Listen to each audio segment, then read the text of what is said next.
dhe të gjithë qytetarët që janë bashkuar thirrjes së Partisë Demokratike në këtë protestë të 7 kombëtare. Shoqërohet nga zoti Luciano Boçi, Agron Gjekmarkaj, Flamur Noka dhe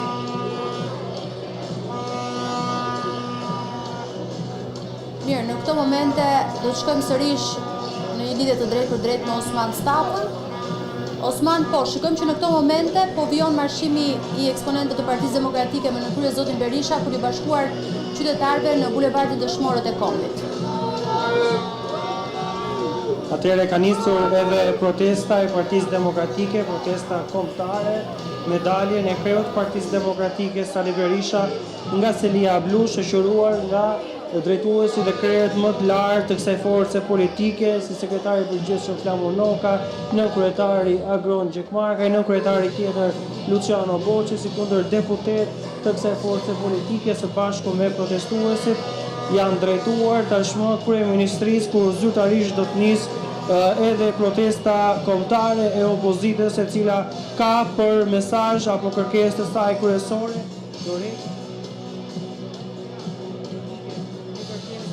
hershme përsëritur vazhdimisht nga Partia Demokratike, pasi akuzon dhe konsideron se qeverisja e kryeministrit Edi Rama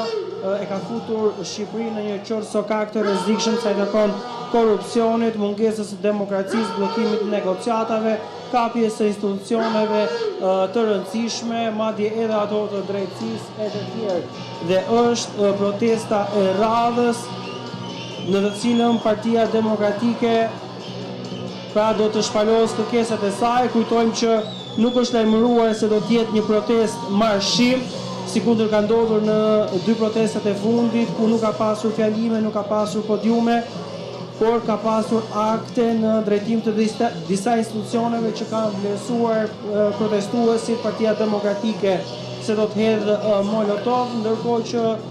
në protestën e ditës së sotme rikthehet Partia Demokratike tek fjalimet, rikthehet tek podiumi për të dhënë mesazhet, por më pas do të shikojmë se si do të vijojë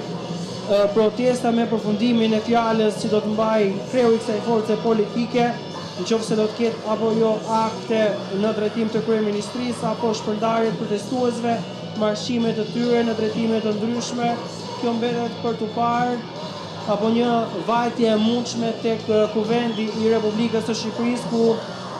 së fundmi Partia Demokratike vlerëson se edhe rregulloria që po ndryshon Partia Socialiste është e njëanshme dhe në dëm të kësaj force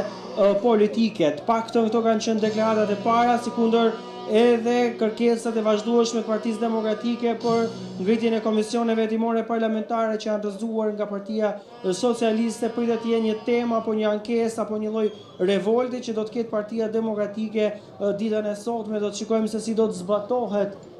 pra dhe si do të realizohet kjo protestë ditën e sotme, ku nëse flasim me terma të tjerë kemi një lloj pra nga ato protestat, marshim protesta pa podium, do kalojmë tani tek fjalimet, ashtu siç kanë nisur protestat e opozitës,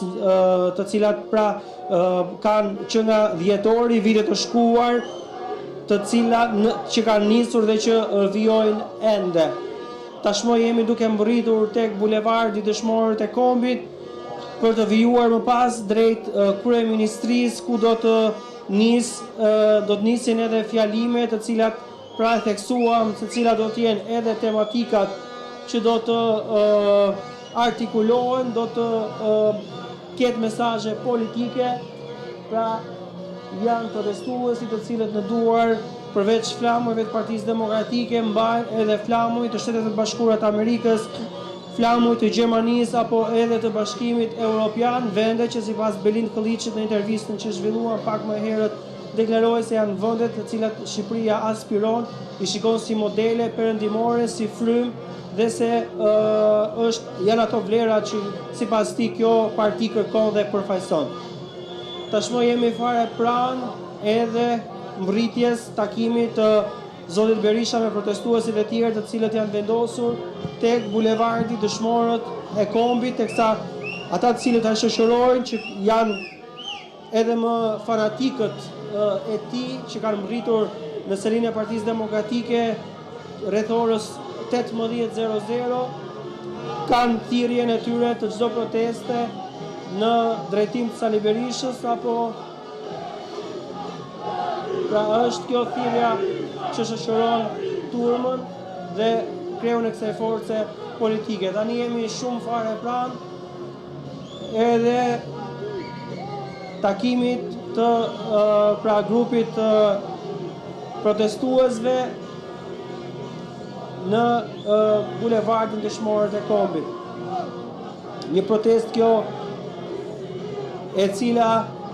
ka pra për synim ajo e cila është deklaruar vazhdimisht nga Partia Demokratike, dorëheqja e kryeministrit Edi Rama, sikundër do duhet theksuar se në asnjë moment, edhe pse ka pasur mesazhe politike të rëndësishme, nga ana tjetër kreu i qeverisë socialiste, kryeministri Edi Rama, nuk e ka komentuar dhe nuk e ka kthyer as përgjigje kërkesës demokratëve bërë jo vetëm në sheshe, por në konferenca apo edhe në kuvendin e Shqipërisë ku kryeministri i vendit Edi Rama prej kohësh nuk vjen. Përveç flamurëve që mbajnë në duar, Osman, të ka rënë në sy ndonjë mesazh apo pankartë që mbajnë organizatorët apo protestuesit? Ka mesazhe të ndryshme ku më shumti përfshihet vllai i kryeministrit Edi Rama, ku përfshihet Belinda Balluku, vetë kryeministri Edi Rama, apo edhe funksionarë të tjerë të Partisë Socialiste. Pra janë pankarta të cilat janë pas pra zotit Berisha, për vetë dhe flamujve, ndërkohë që vijon rrugtimi i protestuesve drejt kryeministrisë, jemi fare pranë mbërritjes dhe nisjes edhe të fjalimeve.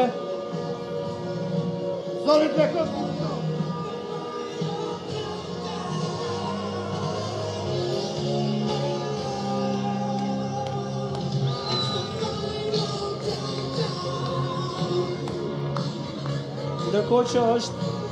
tek piramida zhvillohet edhe një koncert dhe do të shikojmë nëse palët do të kenë përplasje të paktën policia me protestuesit në mënyrë që